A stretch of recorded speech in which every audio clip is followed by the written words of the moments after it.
Profit over human rights. U.S. precision-guided munitions worth $7 billion are to be sold, that is, to Saudi Arabia, part of a $110 billion arms deal signed by U.S. President Donald Trump during his Riyadh trip. Never mind concerns raised by rights groups about how Saudis use arms in Yemen. In a sign of hope, though, U.S. Congress members may give this deal a hard time over human rights concerns.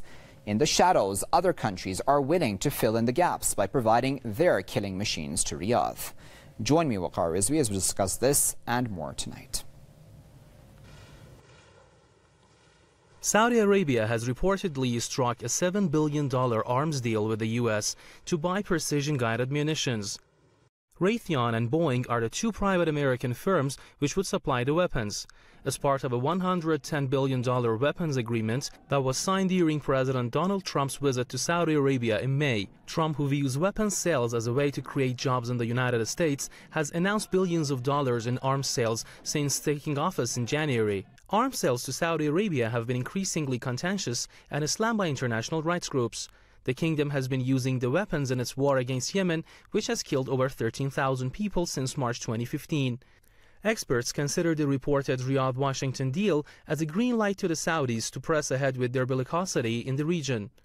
There is no question that these arms by the U.S., not only now but in the past and in the future, is directed at allowing the Saudis to destroy Yemen.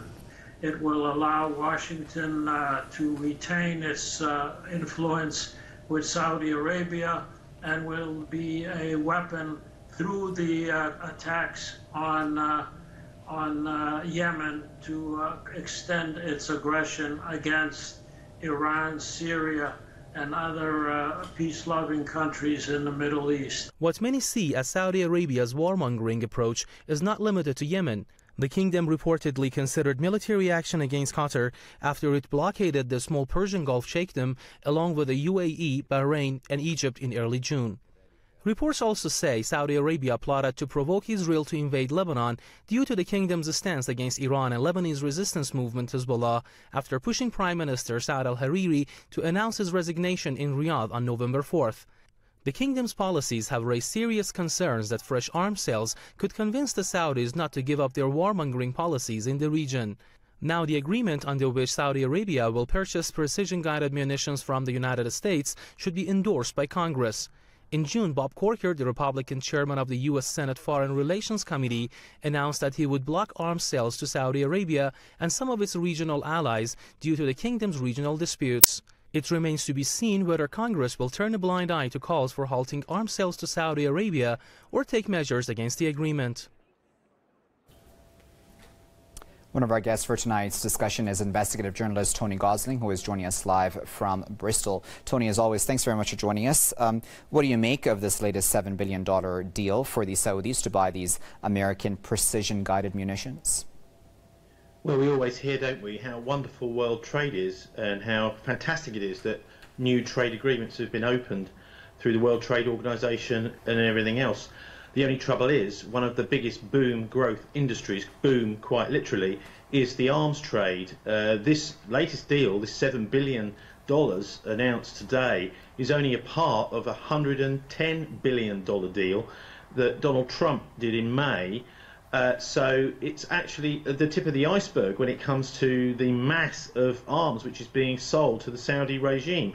One does wonder whether, and we will call it a regime, it's not really a government because it's not democratically elected, although they're governing Saudi Arabia. This is not really a legitimate regime at all. You would have thought that the West, if they weren't hypocrites, would be looking at the Saudi royal family and saying, well, this is not democracy. Maybe we should have regime change in Saudi Arabia, but they don't because they're hypocrites. So this particular deal, I think, is small when it comes to the $110 billion that Trump is talking about. You do wonder, don't you, at least I do, whether actually the West is becoming just dealing in arms, because many of the other sorts of global trade, since the 2008 financial bailouts of the banks, which should have been allowed to actually collapse, but they weren't, they were propped up. Since then, the financial system in Europe and the United States has been having all sorts of troubles. But arms sales are booming because we are actually supporting what's going on in Saudi Arabia and Yemen. And also, I must say, what also is going on in Yemen, it's talked about as a war all the time. I don't really think it is a war. It's much more of a slaughter of one side of the other. Saudi Arabia is one of the richest, if not the richest, countries in the Middle East. Yemen is the poorest. They're also being attacked from the air, so it's impossible for them to surrender or fight back. And in this war, which we are supporting from Britain and the United States, unbelievably, because the public don't support this, it's only our government, which is hanging on by its fingernails on a knife edge, are supporting it. So I think at the end of the day, we've got to be absolutely clear. This is slaughter, it's not war. It's war crimes, and we've seen many of the NGOs, such as Amnesty, we've seen Human Rights Watch, we've seen the campaign against the arms trade here in Britain, calling it war crimes. We've even seen the UN hinting exactly that this is war crimes going on. And yet, because the West believes in trade, we think that this is a trade worth continuing. I can tell you, most people in the West would love to see that particular trade stopped, but the governments won't do it. Okay, so Tony, let me play devil's advocate for a moment, because, you know, at a time of Brexit and at a time where the U.S. economy is not doing exceedingly well either, what are politicians to do to keep their economies going? This arms industry is a huge industry, as you pointed out, of course. It makes a lot of money for all of the above, really. So what are they meant to do then? Well, look, they have to actually address the root of the financial problem. That means to say they need to actually put the banks in their place. At the moment, what we've got is bought political parties. You can see it very clearly in the US presidential elections, particularly, where presidential candidates have to have hundreds of millions of pounds, even to stand in the race and to fight to become president.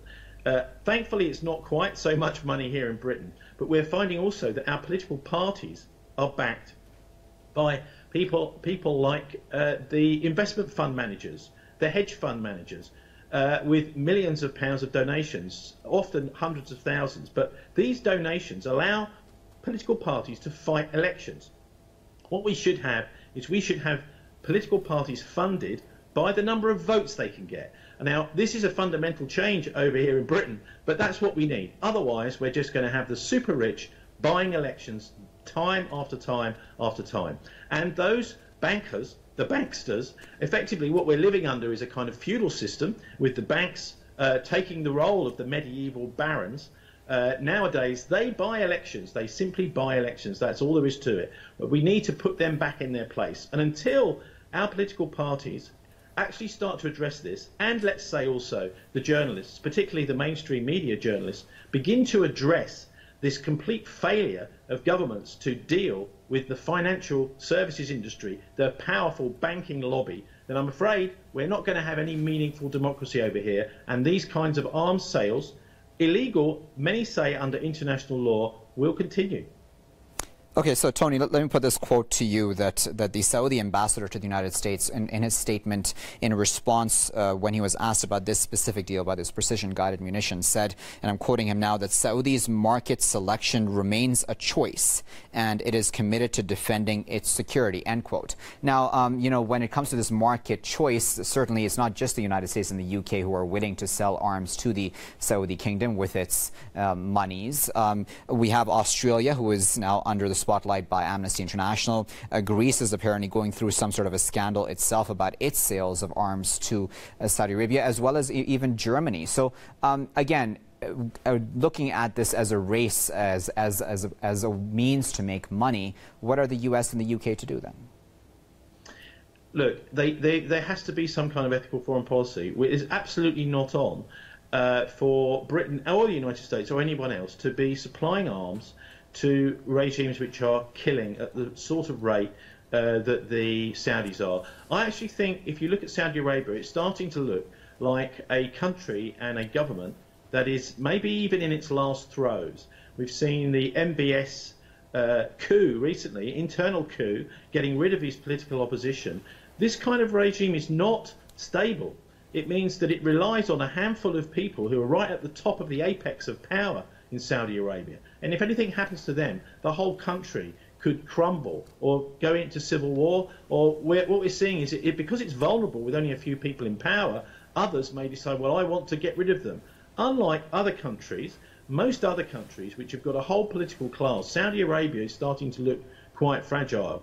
I think it's also really important for your viewers to explain how this works amongst politicians, because it's become absolutely clear. I don't know about the United States so much, but here in Britain, politicians and political parties have been proved to take what we call kickbacks for these arms deals. That is to say, the British arms company BAE Systems, I think it was just called BAE back in those days, was forced to pay £300 million in fines because they'd been discovered by the Guardian newspaper to have been paying bribes to government.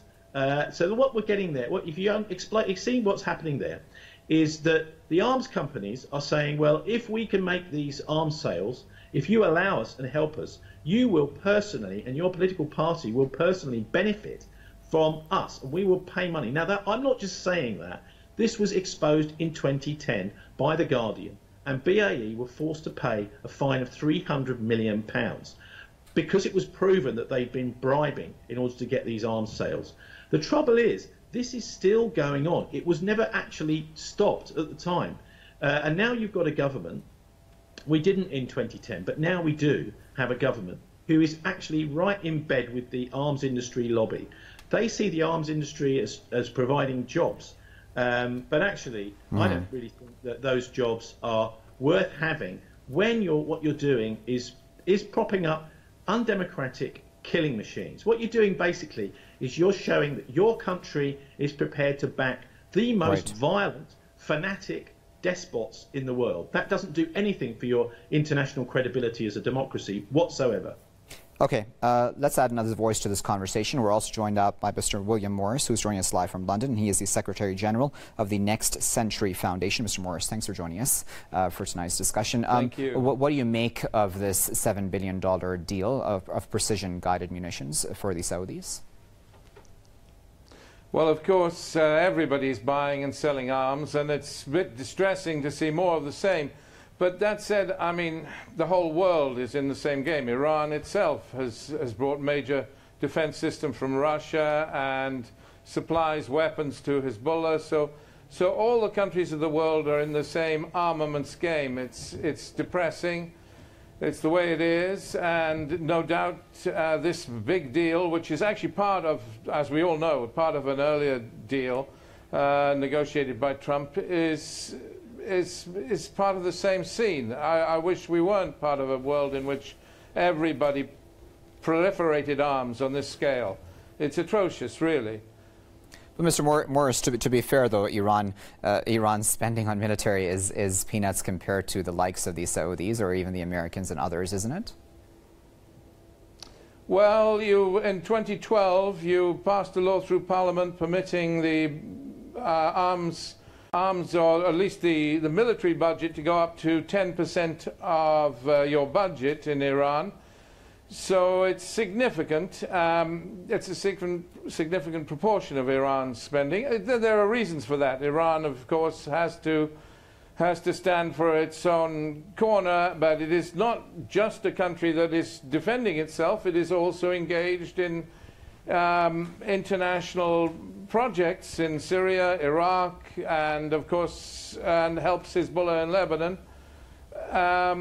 So you could say that Iran is part of the same process. I mean, why does Saudi waste so much money on arms? Because it's arguably frightened of Iran. I mean, it's the same game, really. Okay, Tony, what do you make of that?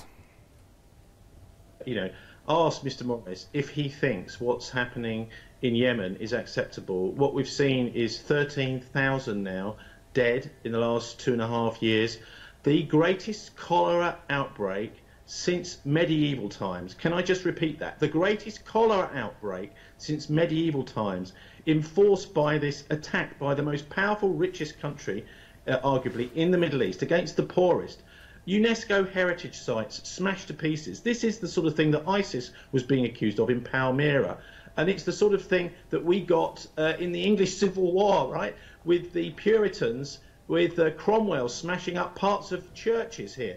I mean, this kind of activity, destroying our culture and our heritage, is simply not acceptable, and it's not comparable with Iran actions in Lebanon and that sort of thing. Of course, big powers in the world are going to have alliances. They're going to have their troops in other places, possibly in defensive roles and possibly in offensive roles. But what's happening in Yemen really, I think, has to be singled out as the greatest atrocity going on the planet. And it's very, very easy to stop. All the British Foreign Secretary Boris Johnson has to do is send a signal to the world by blocking arms sales from Britain. And I think maybe that's what's going on with this big arms sale from the Tony, if you allow me, I wanted to pick up on Stop. that point you made. I do apologize for interrupting you. Tony, I wanted to, Mr. Morrison, ask about the point that Tony just made, because, you know, if the US and the UK and other countries stop selling arms to these Saudis, do you think that that would change Saudi policy towards, for example, Yemen? Yes, I think I would love to see everybody stop selling arms, Russia to Iran and, of course, Britain to Saudi Arabia. I think we should all stop selling arms. It would be much better. You're right about Yemen. Of course, Yemen is an atrocious catastrophe. It's the worst, according to the United Nations, the worst humanitarian disaster we have at present in the world. But that said, both sides, everybody needs to stand down, ratchet back from this.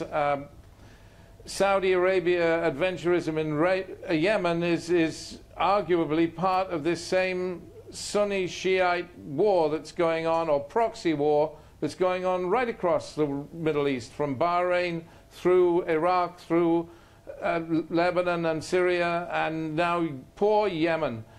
I mean, we need to stop this, and I'm sure that Iran is ready to talk. I do hope that Saudi Arabia is ready to talk. I wish that Britain and America and the other nations that are fueling this, including Russia, all of us stood back. In regard to the Syrian conflict, I remember talking to a Syrian that said if we just all left it alone, every foreign power, it would be over in days. And of course he's right. I mean, if we stopped fueling this criminal war everywhere. Tony, how do you feel about that? Do you think that what's happening in Yemen is actually a sectarian war? No, I don't actually. I think it's a proxy war, imperial war by the West, in favour of what is now a very closer alliance between the Saudi Arabians and the Israelis. Look, they've blown up MSF clinics, the Saudis have in Yemen. There's also been funerals being blown up. There's been weddings blown up. And you know why? It's because there's no military targets of any importance left in Yemen. So they're just bombing anything they can. And you know what makes it worse, as far as I'm concerned, is that we've got US and British armed forces, mostly special forces, actually training, not only training Saudi troops, but also training them where to drop the bombs. So there's an appalling complicity here, and it's very secretive. We hear nothing about it here in the British news, about how our taxpayers' money is directly being used to help the targeting of funerals and weddings in Yemen. Also, Britain has made 10 times more money from the Saudi arms sales than it has been giving in aid to Yemen. So this is the appalling hypocrisy, where by the one hand you're trying to help, you're giving aid, you're making a big fuss on the TV over in the West about giving help to the poor Yemenis. Meantime, you're making loads of money. In fact, your friends in the arms business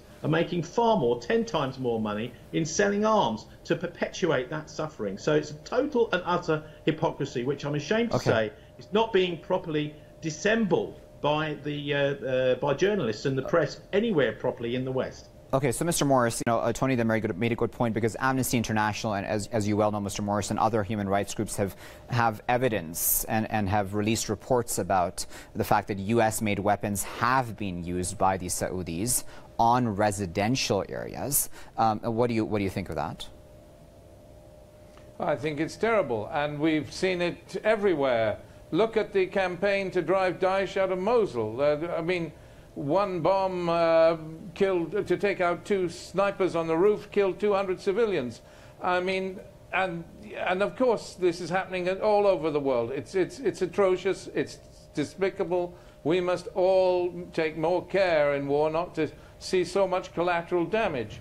But the question of Yemen is a key one. And yes, you are absolutely right. Yemen is a terrible tragedy. But, I mean, we still see everybody ratcheting up the hate. The Houthis chant in their mosques, death to Israel, death to America.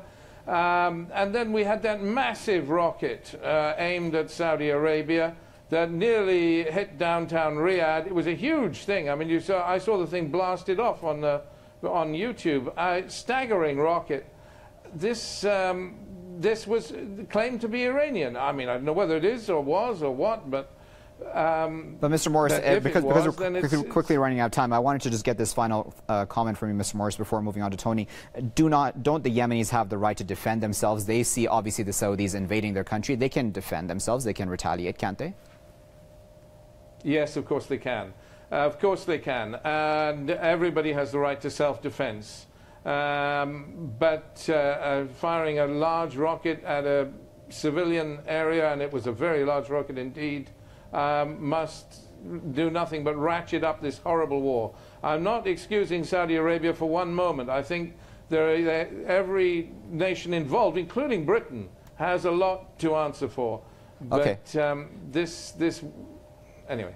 Okay, Tony, I'll give you the final last minute, then go ahead with your final thoughts. Okay, well, I mean, I totally agree with that actually it is the West that's allowing this to happen. In fact, it's not allowing it to happen. It's making sure it happens because it's making lots of money. And that money is finding its way back into our corrupt politicians' pockets and our corrupt political parties' pockets. So they always talk about the developing world as the places where corruption reigns. But that's because the Western media is not doing its job in investigating properly where the money is appearing in politicians' pockets here in the West and helping them, by the way, to fight and win elections. So those elections, you could consider them null and void when the arms companies are paying for political parties to fight those elections. I mean, that sort of thing really does need to be properly looked into if we're really ever going to stop this kind of slaughter. And it is a slaughter. It's not a war in Yemen. And Yemen is exceptional. And as I said before, I think we're looking at possibly the end of the Saudi government because they cannot carry on like this with so little general support amongst people around the world. Okay, we'll have to leave it there at that, gentlemen. But of course, we do appreciate both of your contributions to tonight's discussion. That was investigative journalist Tony Gosling, who was speaking to us live from Bristol. And we were also joined by the Secretary General of the Next Century Foundation, Mr. William Morris, who was speaking to us live from London. And of course, viewers, we appreciate you joining us as well. Until next time, good night.